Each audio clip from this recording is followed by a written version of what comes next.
My name is Ethan, 30 years old, and for years I thought I had the perfect life. I had a beautiful wife, a decent career, a nice home, and what I thought was a happy marriage. I met my wife Natalie when I was still in college. I was studying business economics, and she was pursuing her degree in English literature. We met through a mutual friend at a small party, hit off immediately, and what started off as innocent small talk quickly turned into something more meaningful. After 2 years of dating, I proposed to her shortly after graduation. She said yes without hesitation. It felt like everything was falling into place. After marriage, we moved into a modest but cozy home. The first year was blissful. Weekend getaways, movie nights, shared dreams about the future. I genuinely thought I had found my forever person. But somewhere along the way, things started to change. Subtle at first, but noticeable. It all began after one incident that shouldn't have been a big deal, but turned into the starting point of all our problems. One evening, after a long day at work, my colleagues and I decided to grab some drinks at a nearby bar. It wasn't a big deal. We often went out after work. People left one by one until it was just me and a female colleague named Jenna finishing our drinks and talking about work. It was completely innocent. No flirting, no intentions. Just two co-workers unwinding after a long week. Coincidentally, Natalie arrived at the same bar with her friends. She walked over, greeted us, smiled, and acted like everything was normal. I didn't think twice about it. I greeted her normally because, frankly, I had nothing to hide. But when I got home that night, all hell broke loose. Natalie stormed through the door, slammed her purse on the table, and started screaming at me, accusing me of cheating. No conversation, no questions, just a full-blown verbal attack. I tried explaining the situation, showed her photos of the entire group, even told her who Jenna was. None of it mattered. She didn't want explanations. She wanted to rage. When she finally calmed down, she didn't apologize. She acted like her behavior was justified. I told myself it was just a misunderstanding, that it would pass. But it didn't. From that day on, jealousy consumed her. It didn't matter where I went or who I talked to.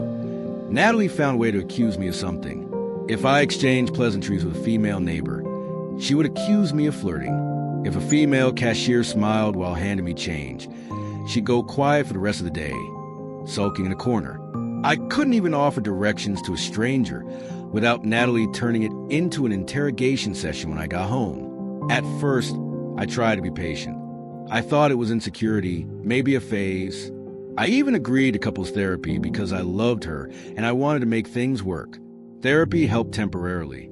Things would settle for a few weeks, then the same patterns would return. It got so absurd at one point that Natalie started accusing our female therapist of being attracted to me. That was when I realized how irrational her jealousy had become. We switched to a male therapist after that, which seemed to calm her down for a while.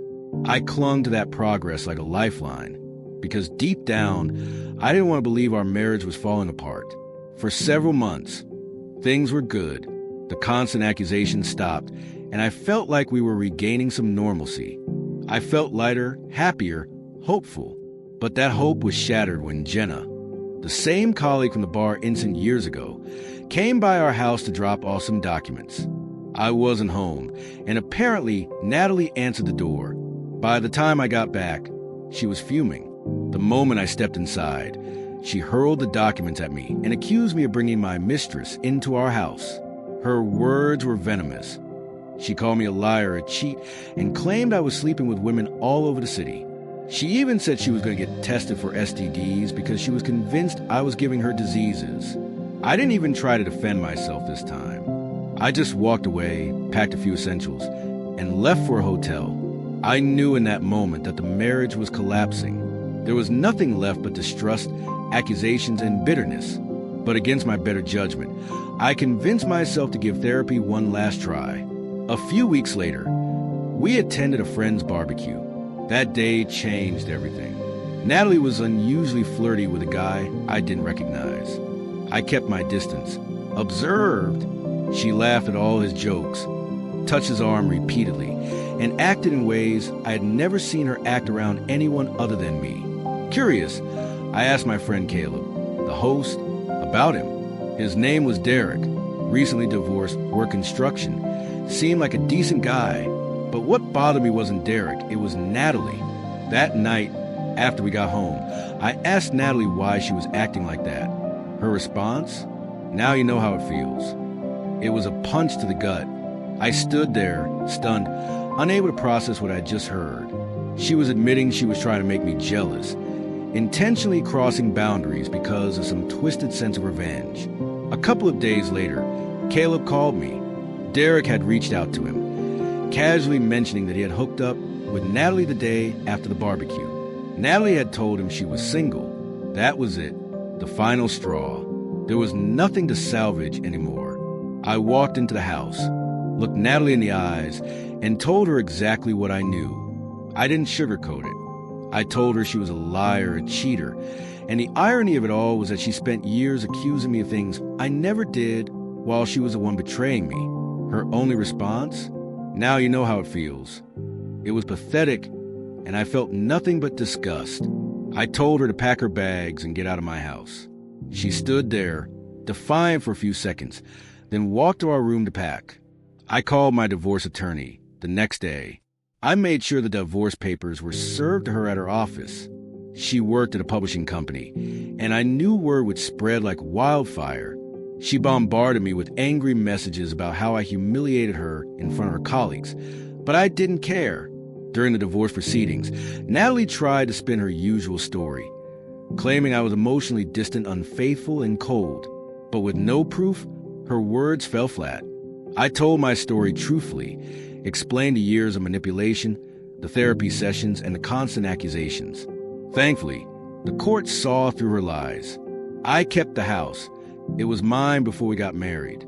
I didn't have to pay alimony since our incomes weren't significantly different, and there were no children involved to complicate things. The best decision I made was giving her the furniture she picked. I didn't want her fingerprints left behind in my life. I replaced everything she had chosen, repainted the walls, changed the curtains, and reclaimed my home. I rebuilt my life, one day at a time. Slowly, the anxiety left. The constant dread of being wrongly accused disappeared. I could speak to people again without feeling like a criminal. Looking back, I wasted too many years trying to fix something that was already broken. I bent over backward for someone who was committed to misunderstanding me. I tolerated false accusations, jealousy, and manipulation because I thought love was enough. But love means nothing without respect. It means nothing without trust. Now I'm free. I don't know where Natalie is, and I have no interest in finding out.